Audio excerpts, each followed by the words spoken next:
What is your name and what seat are you running? My name is Clyde Ruffin, and I'm running for First Ward.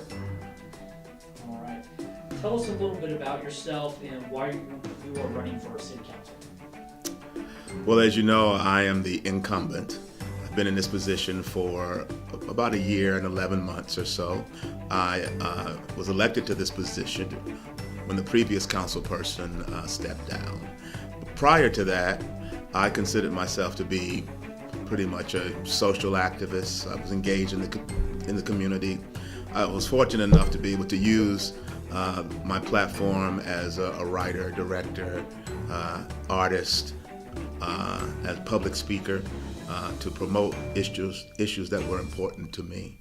And I'd done that for most of my adult life, which is quite a while.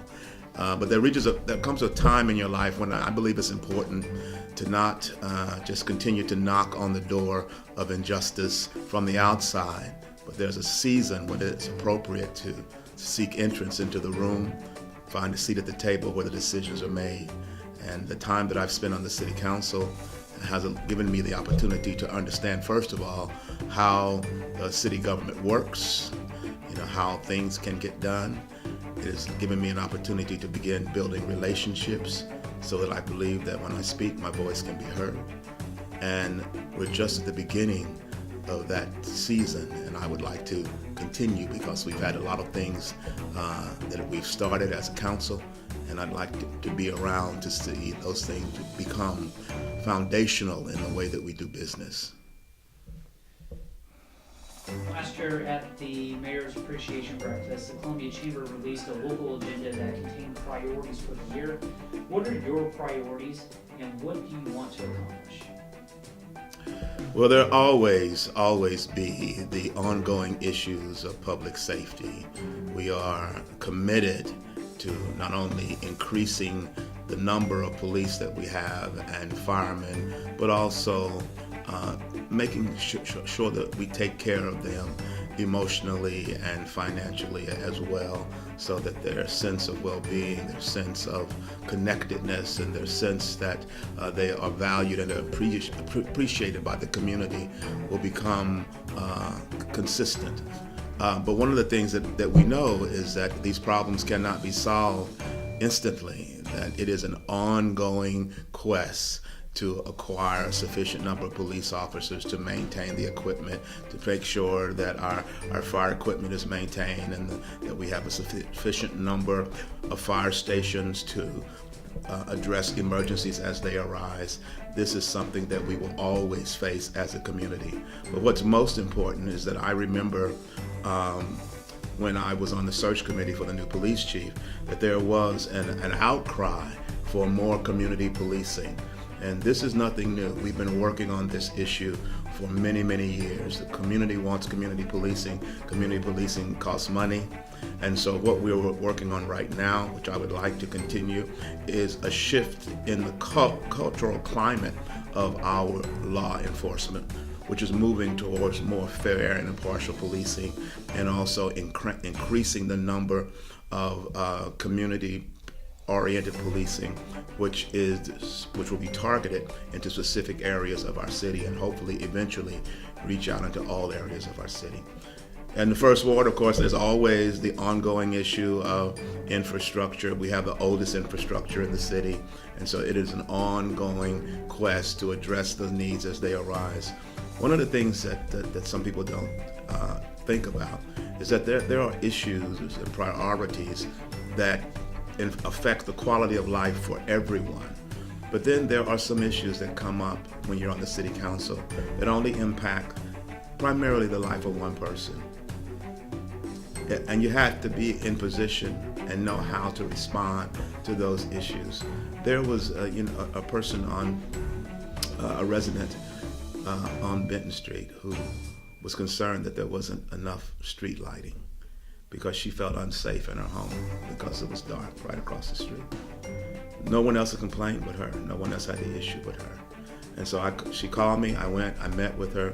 I told her to talk to her neighbors, come to the city council meeting, make a statement, put it in writing, and she did. And so we sent someone out there, and they did a lighting assessment and found out that according to our standards, there was sufficient lighting. But because she felt unsafe, because I had an opportunity to learn how things operate, we were able to place a street light directly across from her house. And so she has a sense of security and well-being. It didn't change the whole city, but it changed life for her. And so to be able to continue to do those kinds of things, I think are equally important. And then there's the ongoing issue of bringing in more living wage jobs, because if we can bring in living wage jobs, then that certainly impacts many generations in our community. It affects the ability of our children to learn because they're better fed, they have more stable living environments. So that's an ongoing quest, and anything that the City Council can do to support that initiative, I'm committed to doing. And the main thing that, well, not the main thing, but certainly equally important, is the creation of affordable housing. And I'm excited about all the development that's happening over on Lynn Street. All of this is in the First Ward, and all of the work that the Columbia Housing Authority is doing to renovate all of their units, all of that is also in the First Ward. So these are exciting times in our community in terms of our vision and commitment to really increasing our portfolio of affordable housing. There are two priorities that are very important to the Chamber's membership: advocating for funding that will benefit the airport and new terminal construction, and developing a comprehensive plan for funding public safety. Where do you stand on these two issues? And if you are supportive, how would you advocate to advance these two priorities? Well, let me talk about the airport first. I can remember during the time when I was on the faculty at the University of Missouri, a part of that time I was department chair, and we would bring in visiting scholars, guest artists. And I can remember even then, many years ago, that there were times when we would intentionally book their flights into Kansas City or St. Louis in order to avoid having them come through the Columbia Airport.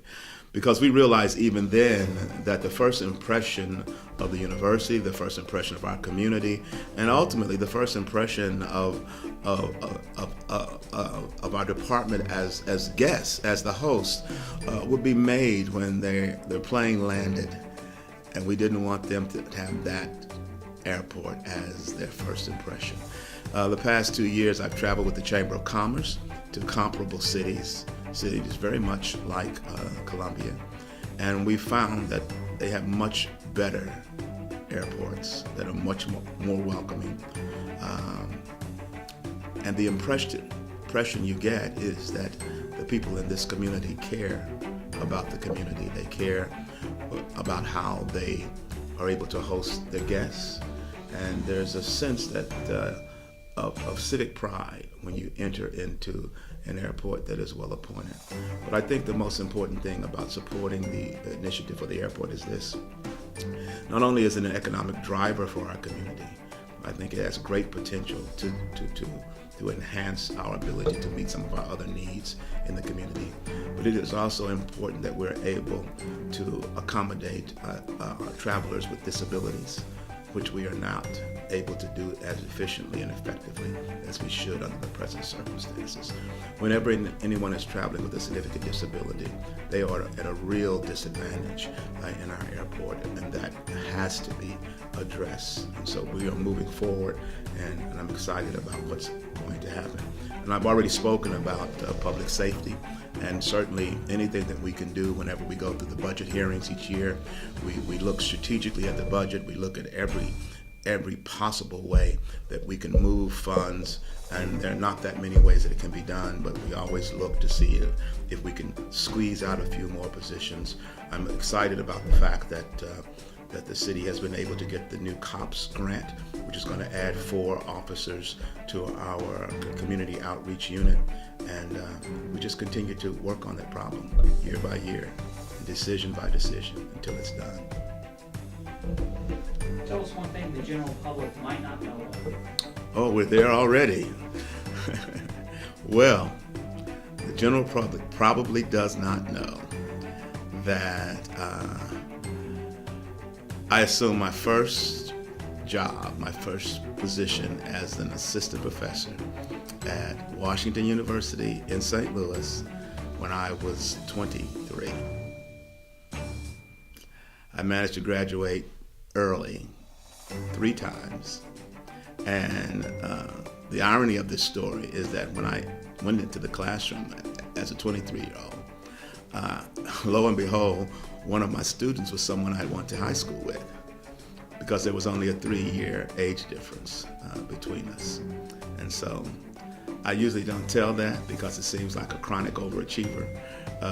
But by the time I was 29, I was on the faculty here at the University of Missouri.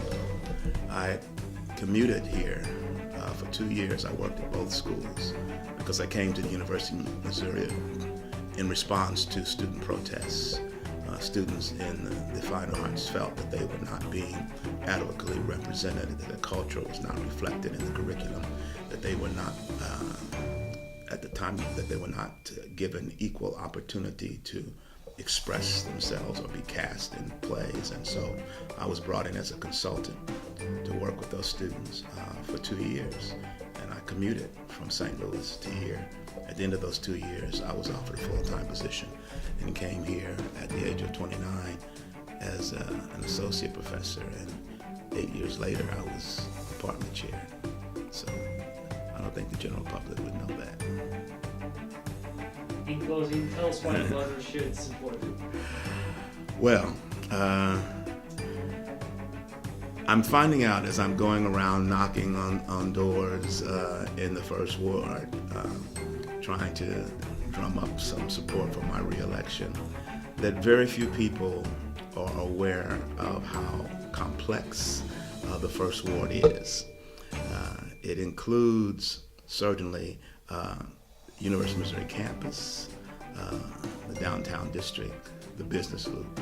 It includes a vast array of very unique residential neighborhoods.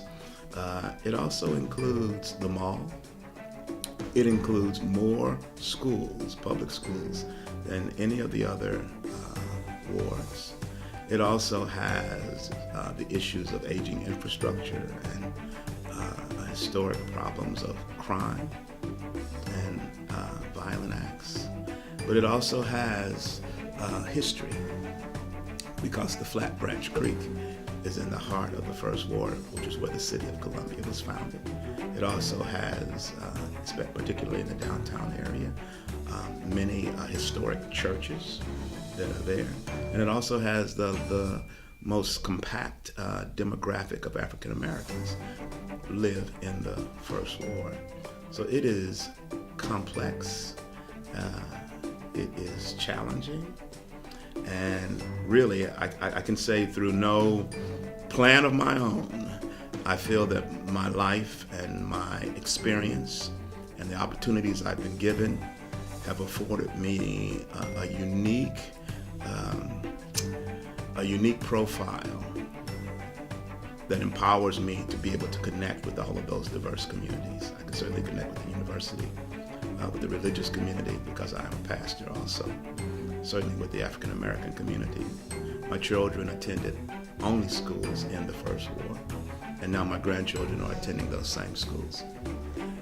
So I live in the first ward, I work in the first ward. I've been engaged in all areas of life in the first ward.